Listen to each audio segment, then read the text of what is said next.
Hello students, welcome back to my channel. So today we will learn the measuring density of fluids. Okay, means in my previous lecture I hope you have enjoyed the lecture. There I have explained properly. Means I think that no confusion will arise related to the topic measuring density of irregular solids. Okay, measuring density of irregular solids, all the confusion will I have covered. Okay, and with the numericals, means if there is students, these topics are basically numerical related. Okay, in exam basically the numericals used to come, so you have to remember one thing, that D is equal to m by v, means density is equal to mass by volume. Now the changing in volume means from one portion to another, that subtraction in volume or subtraction in mass, that will just you have to do according to the topic what I have explained. Already I have explained for irregular solids. Now we have come to the a fluid, means fluid. Okay, fluid. So first students, you know that fluid means liquid and plus gas. These both state of matter, liquid state as well as gaseous state, any substances. Okay, these both state is combined, they known as fluid. Okay, solid to one state, you know that is all the solid, liquid and gas. These are the three states of a matter. That can be anything, but generally in case of liquid we are habituated as water. We take the example, in case of liquid as water, we are very much favorable. That's why we used to confuse that liquid and water are the same thing, but liquid is the state and water is the example. Water is a liquid. Water means liquid state of ice. Okay, ice solid, water liquid and water vapor gas. So don't confuse these terms. So students, let's start it. Measuring density of fluids. See here, you can see we have taken graduated cylinder. Okay, graduated means know that there is a proper marking in a cylinder. So if the graduated cylinder has given to you and a portion of liquid has given to you, suppose in a beaker some water has given, some liquid. Okay, there is nothing volume and nothing has told to you, everything is unknown, but a measuring cylinder has provided to you. Okay, means some liquid, you don't know its volume, and a measuring cylinder. So students, you can easily calculate its density, and how, that way I will explain. Okay, so students, see, when the unknown liquid solution has given to you, what you first do, we know that we have to calculate the density. So to calculate the density, we need mass of the given fluid. Okay, fluid means liquid or gas, both case I am applying. Okay, if it is gas also, no problem, and you know that you have to imagine this thing. Okay, maybe you are thinking that how gas we can keep in these types of beaker. So you apply your imagination. In case of gas, there should be the vessel will be closed. Okay, so everything I think you can understand. So here, mass of the given fluid, how you can calculate the mass?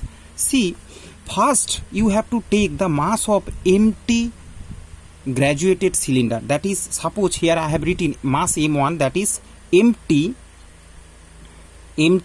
cylinder, measuring cylinder you can say. Okay, empty measuring cylinder. First mass m1, then pour this fluid. Suppose this fluid has take this much portion, then if this is suppose 10 ml, I am assuming, suppose it is here, so you don't know its volume, but when you pour it inside a measuring cylinder, then you can easily understand its volume.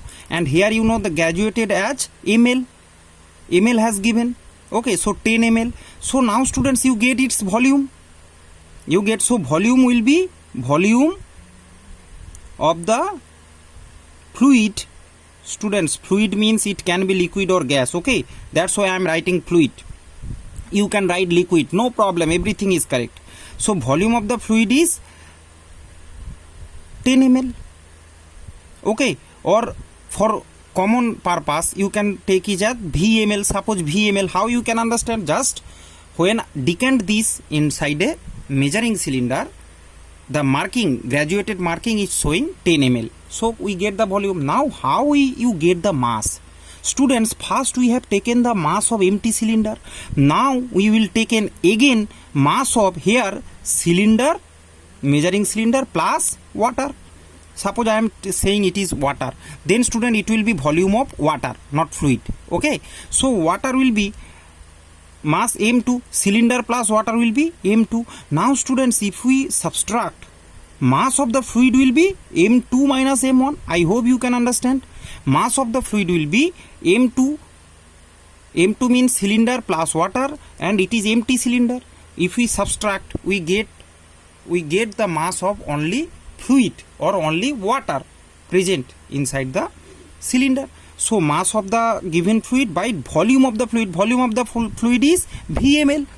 Okay, that is 10 ml. I approximately have, but we are first we will establish the general formula. So that will be V ml. Ml means, students, you know, centimeter. 1 ml is also called 1 cc.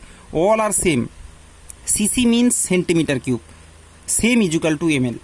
Okay, so you can understand that will be the, if the mass will be in gram, if the mass will be gram, there will be gram and volume will be centimeter cube. ml means centimeter cube, so it will be, you can understand, gram per centimeter cube, value will be this. So this established, this formula is given in your book. I hope you can easily understand, and same thing will apply it for the gas also. In case of gas, there will be a cylinder with properly piston fixed above it. That gas cannot be okay, gas cannot be quickly just get.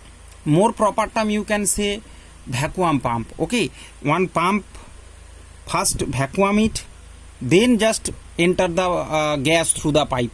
First the vacuum pumps weight, then the pump with the gas weight, then you can get the weight, means you can say mass also, no problem. So mass of that gas you can first get. After that, volume of the gas you can calculate it also through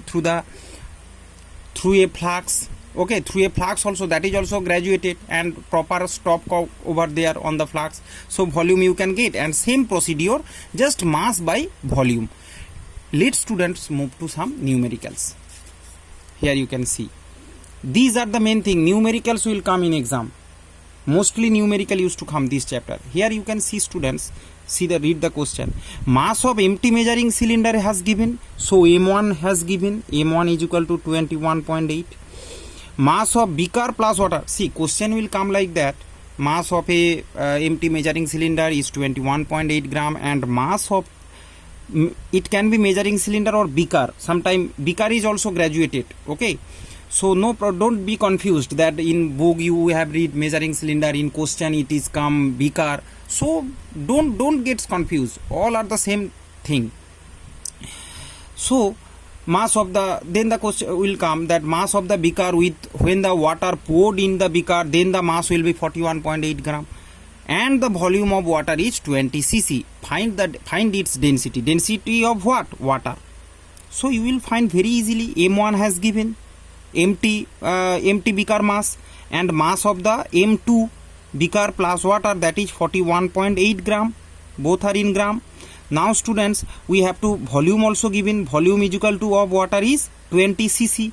Okay, all has given. So density D is equal to M, here it will be M2 minus M1 by V. So it will be 41.8 minus 21.8 by volume is 20. Cc means centimeter cube. So it will be 20 by 20. Here above it is gram. So gram per centimeter cube means 1 gram per, and you know that in CGS unit water's density is 1 gram per centimeter cube. So this is the answer. I think these types of, you practice these questions. Okay, that will be pause the video, write the question, and without watching you have to practice. And now students, next, empty beaker 70 gram, and beaker with milk 116. So M1 is equal to 70 gram, M2 is equal to 116 gram, and volume of the milk had given 40 cc. So density of the milk, so it will be, in case of milk, M2 minus M1 by volume, same procedure, 116 minus 70 by 40. So it will be, just subtract it, 7 4 is 46 by 40 gram per centimeter cube. Okay, so the value will be here 1.15 gram per centimeter cube. Okay, so I hope students you can understand. Pause the video and do the maths. I hope you can understand related to this measurement density of gas and liquid, and it is very easy. Every value, everything will be given. You have to remember the formula D is equal to m by V. Density is equal to mass by volume. Okay. So students, after this, a small topic is there in your book, that is sinking and floating. Just initial concept. More concept you will learn in class 9 upthrust chapter.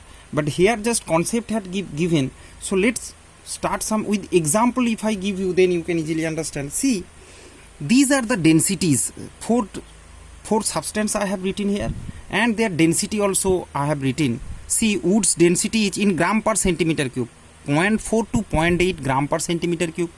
Ice 0.93 centimeter cube. Water 1. You know that 1 is greater than 0.4 or 0.93. And oil is 0.92. So here from these 4 values, students, you can see water's density is more. And students, you know water is float in water. Wood is float in water. Ice also floats in water. Similarly, oil is used to float in water. You know that if you give just drop some drop of oil on water, what happened? Oil used to float on water. So students, experimentally you can see their density is very less. So from this concept, you know that ice also float in water. Why, students? This concept here, the concept floating and sinking used to come, which is related to their density. So you can see from here, density, lower density substance float on a higher density substance. Okay, in your book it is written that solid that are less dense, not only solid, liquid can also float. Okay, so it's not properly it is written in your book, so I am mentioning it to you. Not only solid, liquids also. In case of oil, water, that is too liquid. Oil is less dense, so you can say properly that substance having lower density used to float on the substance of higher density. Okay, so I think you can understand. So that is the principle of floating. And if the reverse will happen, what happens? Sinking takes place. If the lower dense material in a lower density substance, suppose water and iron, a iron ball you just put on the surface of water, what happen? It will sink. It will sink because water is 1 and iron, value of iron 7.8. So much more greater than 1. It is 1 gram per centimeter cube. In case of iron, 7.8 gram per centimeter cube. So I hope you can understand what is the principle of floating and what is the principle of sinking. Okay, in this case sinking happens, or in this case floating happens. Okay, so just pause the video and write these things. That's why oil, ice and water used to float in water. Not only these 3 substances, the substance which are less denser than the water, they used to float. Okay, and students, the last topic is that comparison of densities of solid, liquid and gases. You know that, students, in the solid, inside a solid, the molecules are much more compact. Okay, that's why it is much more denser. As the particles, molecules are closely packed together. Okay, and similarly, students, in case of liquid, they are little bit away. That's why it is less denser. And in gas, it is totally much less denser as the molecules are far apart. Okay, so this is the comparison between density. From their molecular structure, you can compare their density also. As density is called as mass per unit volume. In a solid, unit volume means in a small portion if you cut, there the molecules are closely packed. In a liquid, if you in a small portion if you measure the volume, the molecules are far little bit away. And in gas, in a small portion means unit mass per unit volume. In a small portion if you calculate, maybe you can find a molecule inside the gas. That's why it's very less denser. Okay, so students, this much today. I hope your chapter will over. this much knowledge concept is there in your class. So in senior class you will learn more about this. Okay, so students, worksheet, you just prepare these things in your copy. What I have teach you here in this lecture, try to write in copy. Okay, and thank you very much. God bless you all.